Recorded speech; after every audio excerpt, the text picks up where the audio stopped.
stuff about this tripod. I'll have the link in the description for you guys to check it out. It was under $100. I believe it was $78. And this one was 15 bucks. And it's just, you know, it's just, I got it from Best Buy. It worked, but you know, time to step it up a little bit. You know what I mean? Time to kick it up a nickel. Definitely feels already a whole lot sturdier. Oh wow. Okay. Yeah. Feels good. Got a little level right there. Not really sure how to use this thing yet. Tighten everything up, and wow, this thing is okay. And now this thing, I think it's called like a fluid mount. I'm not too sure. Oh no, this is what am I thinking? This is the a slider I bought. Totally somehow forgot about this. Oh, now James, it's pretty smooth though. Like, put on your tripod, you know, something like that, and you get some sweet shots. Can't wait to try it out, guys. So yeah, let's see how she does.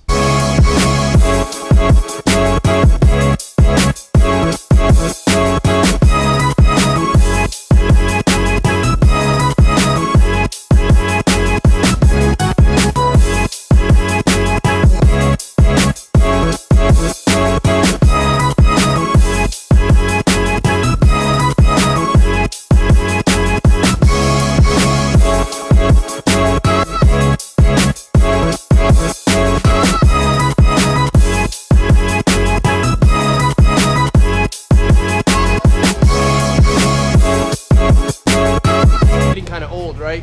Yep. I'm over the snow, guys. Is it spring yet? No, definitely not spring yet.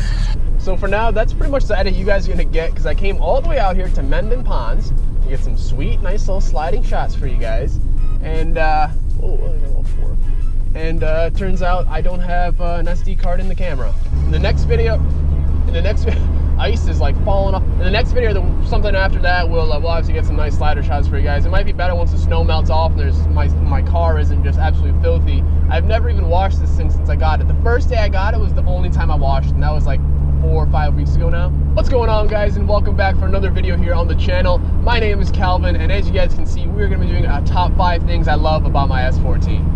Now, first off, because I know there's gonna be people, you know, in the comments already saying, you know, oh, where's all the working videos? I already told you guys. I'm gonna clarify this one more time. Oh, by the way, I got a mic. Oh God, hopefully you guys heard me that whole time. I'm sorry. This should be better. Hang on. So yeah, like I was saying, you guys in the previous video on Monday into Wednesday is gonna be a vlog in car, more so kind of a, like I said, yeah, a vlog style video, exactly. So if you guys don't want to see and you know, if you guys don't enjoy these type of videos, I'll see you on Thursday. Because Thursday to Friday, or Thursday to Sunday is going to be like a build, just no more so stuff like that. But for the guys that, you know, because a lot of people really enjoy these videos, and I want to, you know, kind of introduce these into the channel as well, and I enjoy them as well. So we're just going to roll with it, guys. So now that we've weeded out all the people that don't want to be here, we're going to be having a nice relaxed cruise here, and I'm hoping the audio is going to be better for you guys, because I know last video I said it as well, the drone of this car is not ideal. It's pretty bad. So this should have solved the issue completely. I really wish I brought my SD card to get some slider shots for you guys, but you know, I use the GoPro to get a couple little shots here and there, so hopefully that does the job, at least, you know, temporarily, for now.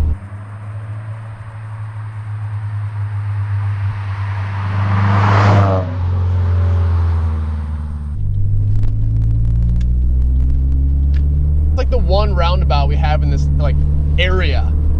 That's the only one I know of. Actually, there's 2 within like 50 miles of each other. It's crazy. I think they're so good.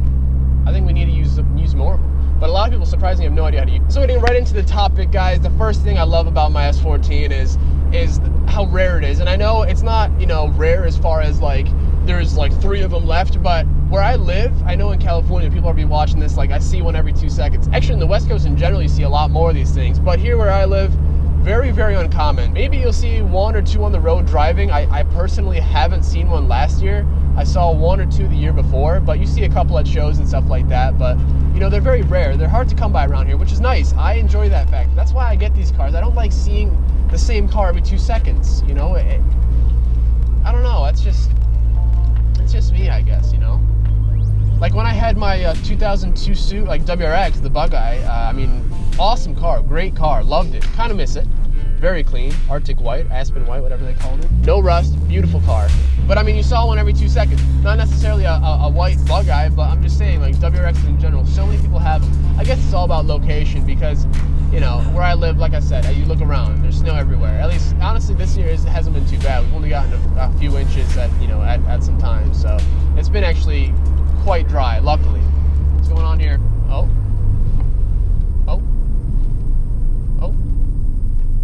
Okay. Okay. Check out the horses. I can dig that. Probably not the best place to park though. It's like on the downside of a hill. Those guys almost came up well, they did come up real hot on them. But yeah, you know, for me, rarity, you don't see them driving on the road. So for me, that's awesome. I love that factor. At least, like I said, here on the East Coast, my S14, don't see them, at least in good condition. I'm not saying this one in specific is not in great condition, but in general, I'm just saying in general for this thing, very, very hard to come by. Let me know how your guys' states are. Do you guys see a lot of them? Are they rare? You know, just like here, probably I'm gonna assume that there's gonna be a trend. West Coast, yep. Up, East Coast, no. Let's see. I wonder how it is in like the central, kind of, you know, middle of the mainland. You know what I'm saying? Second thing I love about the S14 is that they're so easy to just start wrenching and working on them. Anyone can get involved with these cars. They're super easy.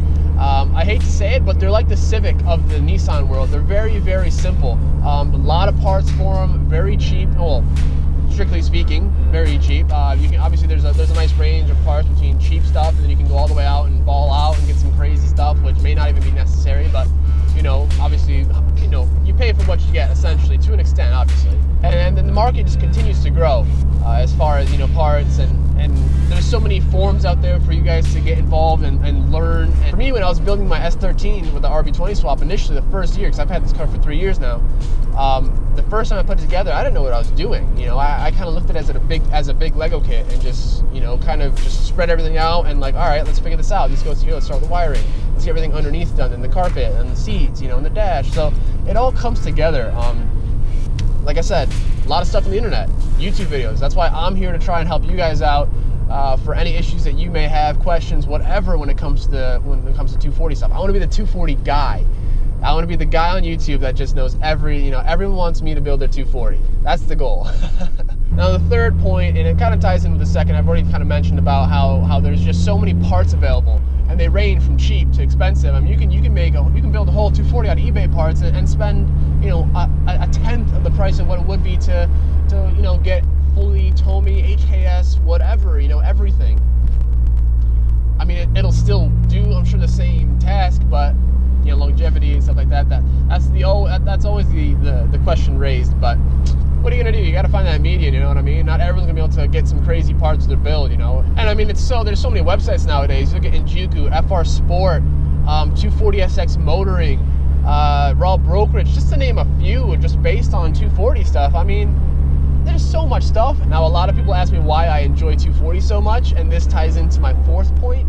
They actually surprisingly hold their value, if not go up in value, if you modify, you know, whatever, do them correctly. And that's crazy. Like, that's usually unheard of in the modified car scene. You know, you can find a deal on these things. People just want to get rid of them, and you can put $1,000, $500 into them even, and you can sell for double the profit. So I mean, it is what it is. That's basically why I love them so much. But you know, teach their own. For me, 240s, like I said, I want 240s to be my thing. Like, I only see 240s escalating in value, to be honest. And I'm gonna make a video about this one topic, and I think you guys are gonna really enjoy it for next week's Monday to Wednesday style video. So definitely stay tuned for that. But yeah, I really do think these guys are just going to continue to increase in value, hold their value, if they're obviously not just cut up and made into a missile car. I mean, those cars are just basically just, you know, tools at that point. They're not really collector. They don't hold value. You know what I mean? You start cutting up a Lamborghini, you're not going to get this. You take it to Barrett Jackson or whatever auction, it's not nearly going to get as much, you know, money out of it. Generally speaking, you cut something up or start messing with it and it doesn't turn out good, value's gone. Value is gone. I mean, I've seen some posts around here where I live. I mean, obviously this is the Rust Belt, so you find one that's clean and you're gonna pay top dollar for it. I mean, you look at the one that I bought, the S13, the shell alone, bare shell, all OEM, it didn't come with rear interior, full interior in the front, nice clean dash, no motor, no trans, wiring was there, but it was bare and there was nothing added to it. $1,900, $2,000 for a bare bones clean shell. But, you know, I totally would be fine paying that. Obviously, you know, I got it and I'm totally happy with it, because to this day I've not found a cleaner shell than that one for sale, you know, around me, at least within the vicinity. It was in Buffalo, which is about an hour and a half-ish away from me. So I got lucky. It was sitting in a barn for like 8 years collecting dust, and I brought her back to life. She's happy. So to take us into our fifth and final point, they're basically an awesome platform for whatever you guys want to turn them into. Drift car, of course. Drag car, yeah, they're super light. I mean, I'm pretty sure they're 200 pounds or 300 pounds lighter than like a Ford Focus. That's crazy, and like 800 pounds lighter than a Mustang. So I mean, the chassis is super, super light. You got the bag, you get everything out that you don't need. You're rocking a super good, very, very light, and you have an engine bay that can fit any motor you want, literally. I mean, you make, you know, some modifications may have to be made, but generally, strictly speaking, for the, Jesus, this guy is like, man, you can put, you know, 2J, RB, LS. I've seen diesel swaps with some modification and probably not running a hood, you know. But gloss over that whole fact, and I mean, you can put anything in this thing. So, you know, rotary, whatever. So it's an amazing platform, and when it comes down to it, time attack, I've seen some amazing time attack cars made out of, you know, S14s, S13s. There's parts available to make them whatever you want to make them. That's why I love it, guys. You buy one, you will figure out what you want it to be. Do you want it to be a drift car? Do you want it to be a street car, a track car, mix of both? You know, so it's awesome. It's really fun. I really enjoy these cars strictly for that matter. I mean, you can go ahead and change it up seasonally, you know what I mean? Like my first year I had it, the first 2 years, I guess you could say I was more so stancy, second year more than the first, because I had those big old 18s with the, you know, 4-inch lip in the back, the Meister reps. They looked good. I enjoyed that setup. Maybe a little bit too big of a wheel for the kind of body look. I didn't have a kid at the time, or whatever, you know, just stock body. It was a little bit too large, but it looked good. A lot of people loved it. And yeah, so, and now here we are, we have more of a kind of aggressive track street setup. So, you know, who knows where it's going to go from there. And that's basically, in a nutshell, the top 5 reasons why I love the S14. But yeah, I mean, I've been enjoying making these videos. If you guys enjoy them, please make sure to hit that like button. It would mean the world to me. Subscribe if you guys are new. Throw a comment down below if you guys have any questions, comments, you know, relate to my video here today. Drop it down. Would love to hear from you guys. And I will definitely be catching you guys Thursday, if not Friday, for either a KAT build video, or we'll see what else is on the list. Again, thank you for watching. Have an incredible rest of your day. I'll catch you guys in the next one. Later, guys.